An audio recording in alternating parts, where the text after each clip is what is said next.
I wasn't going to be home till really late tonight, so I thought we'd quickly knock off a live now. Won't be a big one, I don't think. It's going to be more focused around Q&As. So, yeah, we'll kick it off. Of course, the title suggests, the weather's changing. And it really is, and I think it's quite an exciting time. A lot of people are going to be dreading the sea breeze coming in and making the changes to their favourite fishing spots, beaches, boating conditions. We're also going to have those strong easterlies. But what we do know is with the good, strong southwesters, it brings in some cracking tailor. So that's something that I think we can be really, really excited about is, as I said, those sea breezes coming in and bringing in some great tailor fishing. Of course, coming the warmer months shuts down the Mulloway a bit up our way and from Perth, I guess, up. But that's okay. You know, we've already had a pretty good crack at them through the winter. But with the warmer weather coming up and, of course, as I said, the sea breeze and those strong easterlies, Marco Ferger, who fishing. How you going, Marco? Good to see you here, mate.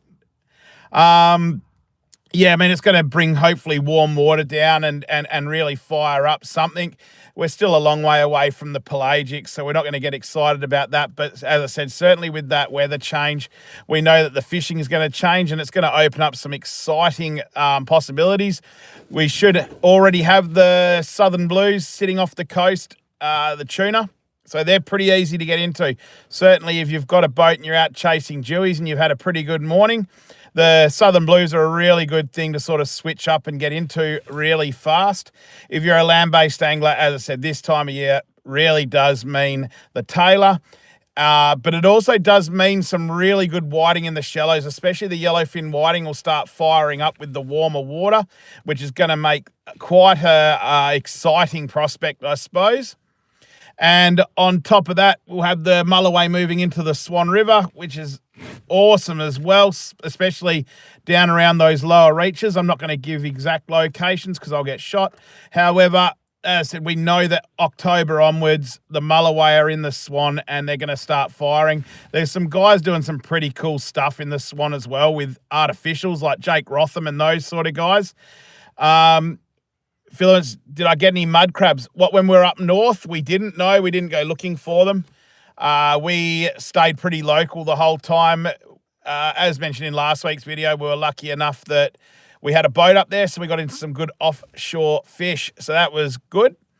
But yes, as saying, some guys are doing some pretty exciting stuff like Jake Rotham, Michael Samet and all that. Jeremy Jasinski, they are absolute gurus on the Mulloway and they are finding them quite regularly now on soft plastics and whatnot. Now, I know that the soft plastic's being used for Mulloway for a long time.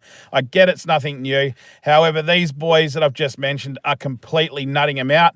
I don't know what kind of sounders and stuff they're using. Fiona Fisher, how are you going there, Fiona? I don't know what they're doing. I can only imagine live scope would be one of the keys to unlocking it. But certainly some guys you want to follow. If you wanted some more information on especially the Swan River Mulloway, Smarty, how you going, mate? Nice to see you here.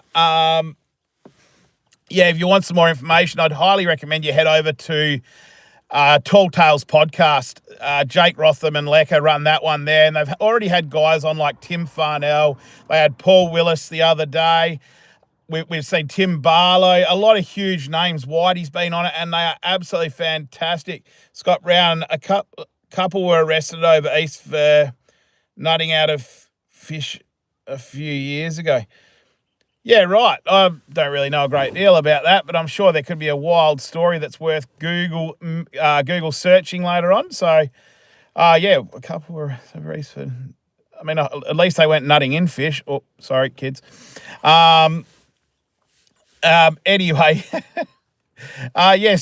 jump over to Tall Tales podcast if you want a whole heap of fishing information. There's so much stuff, and especially that Paul Willis interview on Monday was an absolute belter. It was bloody funny. Now, we are going to have October is flounder month, as we know, so in the Swan River, the flounder will be on fire. They're going to be easy to catch, guys, especially on stuff like the new Buckaboo jigs, which are, I guess, a vexed version of the marabou jigs. Any of the hard-bodied lures, one of my favourites that I actually really like slow rolling, turned out to be the Money Badger by Berkeley. It's more of a I guess, a crank, if you like, a real fat sort of little chubby style lure, but for some reason the flounder wanted to crawl all over it, and it was a great lure to use, especially in that natural sort of baitfish wizard colour. Really good indeed. And yeah, as I said, you're going to have the snapper starting to come right in again. So contrary to popular belief where people think you need huge storms and massive swells for snapper, nah, in summer they tend to like coming in and sitting right on the back of the surf breaks. You can get them all through the day on cast and drone. Marco, Fergo Fishing, I need to knock the dust off the kayak and get it on the Swan soon. Absolutely, mate. This time of year is when the Swan absolutely starts firing up. I love this time of year through to about late January. It's fantastic. I don't have the pleasure of fishing the Swan much anymore due to living a long way north, but it was a place that I loved fishing this time of year and further on through. But as I was saying, the snapper are right on the back of the surf breaks, especially in the, closer to December, January, but they are definitely starting to come in now. But what we are seeing is dewies on the beach, and most prolifically from Peter Fullerton. I don't know what he's doing, don't know how he's doing it. Go stalk his page, but that guy is putting people onto fish. You'll see Kim Illman got into quite a few weeks back. That was all with Peter. Peter sort of runs the land-based charter of Tailored Treks, essentially. And he was putting Kim Illman right on those fish and Kim's wife. So that's fantastic. Flynn X, how you going there, mate? Hope all's well wherever you're from. But, yeah, good to see you on board. Christian Hobbs, there's quite a few pinkies in close. Absolutely, Christian. That's what I mean. A lot of people think that you need to be droning a million miles to get onto these pinks, but a lot of the time they're a lot closer than you think and very readily available on the cast, which it sounds like you've worked out there. Harlow, hey mate, how you going, Harlow? Good, yeah, thanks for the comment. Good to see you. Good to see you on, which is good. But, yeah, so as mentioned, we've got the pinkies in close. We've got the dewies, which are probably going to be more readily available on the drone. And in the last couple of sessions we've had out, the sharks have really started ramping up. Not bothering the catch. They're not chomping you or anything. They're just flat out hitting the rigs, which isn't a bad thing. A bit of flake is good. Rah from Elodite. Yeah, I don't know how to respond to that. Neil Ewan, what are you doing at Tackle West? Oh, mate, we're going to be doing all sorts of stuff at Tackle West. Meet and greet this Saturday, guys, from 11 till 2. So it's going to be heaps of fun. There's going to be heaps of guys down there like Pelagic Pursuit, and so it's much bigger and much more popular than me. And I believe from what I work out, there could be some special guests getting down there. I won't say much more to that. And you never know, Neil, while we're down there, we might even give some four-wheel driving advice on how prados are not actually fish or frogs and they shouldn't be swimming, because it's only going to cause you a bad time and probably cause you at least a week of ribbing at work. I'm sure you know what I mean there, Neil. Flynn, you're from Canada. Wow, that's awesome. Tuning in from so far away. That's sensational. Harlow, I'm 4. I stole Mum's phone. I'm sure you did, mate. Absolutely sure you did. Scott Brown, sharks taste beautiful, underrated. Absolutely agree. The amount of meat you get off a shark, I guess, what would you call it? The finished product, you get a lot of fillet ratio. It's very good. It's kind of like a Spanish mackerel. You get a ton off that as well. Noah, hi. How you going, Noah? Good to see you on here. Got a double high. Well, you can't complain with that. That just means you're double as excited, I guess.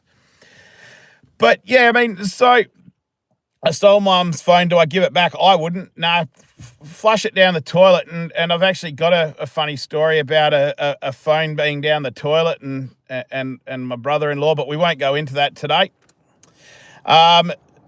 Stupid bee worker, hi there, how was your day? Very good, mate, very good. Long day, that's why we're doing the live from the car, because I simply wasn't going to get in home time to do it, so I thought we'd quickly bang one out now. Scott Brown, my best shark recipe. Mate, shark can be done so many ways. I'm not a fan of it straight on the barbecue or anything like that. I don't mind it in a bit of batter, but I actually don't mind shark in a green Thai style curry. I find that because it's a little bit firmer, it really holds up well. So yeah, I mean it's quite good in that sort of thing. Neil, you and lemon cream for sharks. Yeah, lemon and cream. You got to get that curdle right though. If you don't get the curdle, you don't get the taste. It's really that simple. But yeah, touching on something a bit earlier on, if you guys are in Perth this weekend, and sorry for the shaky phone, you prefer spit roasting or bakak. I didn't really I didn't think we'd be attracting these sort of questions here, Jamie. But look, mate, if that's what you're into, you do you, mate. If you like getting spit roasted, that's completely up to you, buddy. I mean, I'm not here to judge. At the end of the day, you know, I mean, I like brim fishing, and some people would say that's almost as out of line. Anyway, I don't want to get cancelled, Jamie, hence why I won't carry on that joke a bit further. But thank you very much. Scott Brown, Mum doesn't like a potato bake, but shark instead of potato and French. That actually sounds pretty bloody good, man. Yeah, right. Oh, well, I might look further into that. Mum's watching pigs dance. Harlow. Well, mate, look, I don't know what you got going on over there, mate. It sounds like you got a bit of a family farm issue. Maybe rather than pinching your old lady's phone, you should probably go help her dance with the pigs if that's what she's into, mate, or dance with them. I don't know, mate. Let me know how you go with that, though. It'd be interesting. But yeah, as I was saying, if you are down in Perth, certainly come down to Tackle West this weekend and check it out. There's going to be a whole heap of cool free stuff as well. There's some good giveaways. I know I get to give away something exceptionally special while I'm there this weekend, which I can't wait to do. But there's also discounts like you'd never believe. When Luke throws a event like this, if there's one thing you can guarantee, it's going to be done properly and it's going to be massive.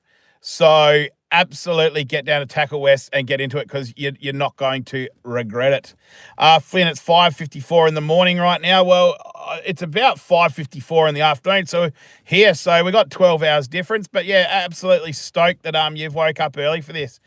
Harlow, I'm 10 in 2 days, mate. You're just knocking this out the park, buddy. I mean, I'm really glad that you're feeling comfortable to comment here, you know.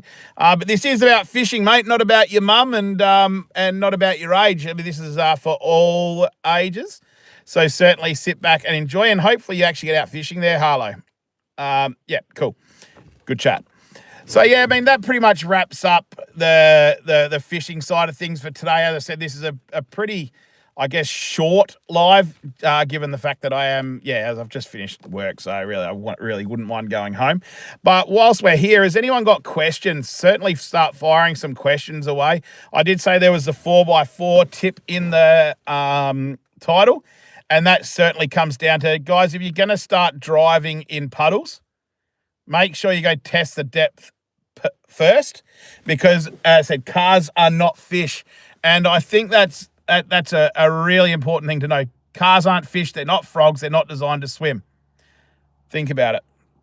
Marco, whereabouts in Perth is Tackle West? So Tackle West has got 3 stores, which is Beckingham, Myrie, and Osborne Park. We'll be at the Osborne Park store on Saturday. As I said, from 11 till 2. Just having a yarn, guys. Like, come down, ask any questions. Have a ball. I'll run you through some pretty cool gear. We can talk drone fishing, land-based fishing, boat fishing, whatever you like. We can talk it because there's going to be so much to discuss. And the tackle range down at these Tackle West stores, guys, is absolutely phenomenal. Now, just quickly, we're not affiliated with Tackle West. We've got no interest or invested interest with them at all. We are simply down there to support a local tackle store that's doing fantastic things. And as I said, the owner, Luke, is a good dude that's got a real great idea and finger on the pulse of what's hot in Perth. We'll also be down there talking all things Berkeley, Penn, and Vexed. All the dingle dangles, jingle dangles, and all the stuff you see on our channel will be in store, including the Penn electric reels. So it's going to be freaking awesome, guys. Absolutely awesome. The boat show is also on this weekend, guys, so there's going to be plenty to see down there. There's a whole heap of cool new boats going down there as well, but you've got some cool new outboards and whatnot. FFS Flynn, as soon as this live's finished, get some sleep or get off the gear. I thought that might have been directed at Harlow there, Scotty. But anyway. Yeah, so the boat show is going to be pretty huge as well at the I think that's Perth Convention Centre. But yeah, this weekend, Friday, Saturday, Sunday. Down there, you got Brett from West Coast Salt. Nolan Goes Fishing will be down there on the Creators Hub. So yeah, that will be that'll be really really good. That'll be really good down there, and yeah, certainly going to be worth a look. But yeah, there's no more questions, guys. I'm probably going to cut my rambling so you guys don't have to hear me keep banging on. But yeah, I guess it was more important just to touch base and I guess give our opinion on this weather change that is coming in.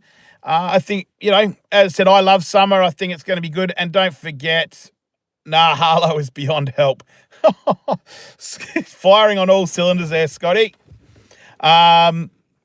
But yeah, and keep in mind with the crayfish will be all the hype soon at the end of November when the whites really start having a go and moving. So a lot of exciting things up and coming, guys, in the fishing sense. But I hope this little live was somewhat informative. I'm sorry that it was rambling. I'm sorry that it was not a little more organised. Hopefully we'll try better next time. We'll do better. But anyway, guys, have a great night. I'll catch you on the next one. See you later.